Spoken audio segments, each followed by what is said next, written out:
നിരക്ക് പരിഷ്കരണം ചർച്ച ചെയ്യുന്ന നിർണായക GST കൗൺസിൽ യോഗം ഡൽഹിയിൽ തുടരുകയാണ്. നിർദ്ദേശം കൗൺസിൽ അംഗീകരിച്ചാൽ നിത്യോപയോഗ വസ്തുക്കളുടെ വില കുറയും.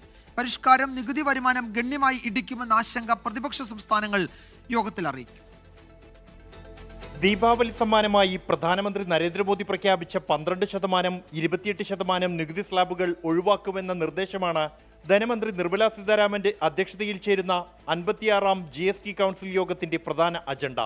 നിർദ്ദേശം കൗൺസിൽ അംഗീകരിച്ചാൽ മൊബൈൽ ഫോൺ, കമ്പ്യൂട്ടർ, മോട്ടോർ വാഹനങ്ങൾ, fridge, TV, AC, cement, marble, granite, ചെരുപ്പ്, കുട, പാലുൽപ്പന്നങ്ങൾ തുടങ്ങിയവയുടെ വില കുറയുമെന്നാണ് കേന്ദ്രത്തിന്റെ അവകാശവാദം. അതേസമയം പരിഷ്കാരം നികുതി വരുമാനം ഗണ്യമായി ഇടിക്കുമെന്ന ആശങ്ക BJP ഇതര സംസ്ഥാന സർക്കാരുകൾ അറിയിച്ചിട്ടുണ്ട്. ഇപ്പം തന്നെ നമുക്ക് 32,600 കോടി എന്ന് പറഞ്ഞാൽ 54,000, 20,000, 24,000 കോടിയുടെ കുറവുണ്ട്.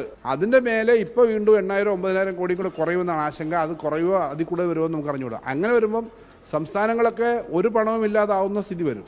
വരുമാന നഷ്ടം നികത്താൻ പാക്കേജ് വേണമെന്ന കേരളം ഉൾപ്പെടെ പ്രതിപക്ഷ പാർട്ടികൾ ഭരിക്കുന്ന സംസ്ഥാനങ്ങൾ GST കൗൺസിൽ യോഗത്തിൽ ആവശ്യപ്പെടും. പുതിയ നിർദ്ദേശം GST വരുമാനത്തിൽ പ്രതിവർഷം 2 ലക്ഷം കോടി രൂപയുടെ കുറവുണ്ടാക്കുമെന്നാണ് കണക്കാക്കുന്നത്. കേരളത്തിന് 10,000 കോടി രൂപയോളം നഷ്ടമുണ്ടാകുമെന്നാണ് വിലയിരുത്തൽ. Life insurance, health insurance policy പ്രീമിയത്തിനുള്ള 18% GST ഒഴിവാക്കണമെന്ന നിർദ്ദേശവും 2 ദിവസത്തെ കൗൺസിൽ യോഗം പരിഗണിക്കും. 24 ഡൽഹി.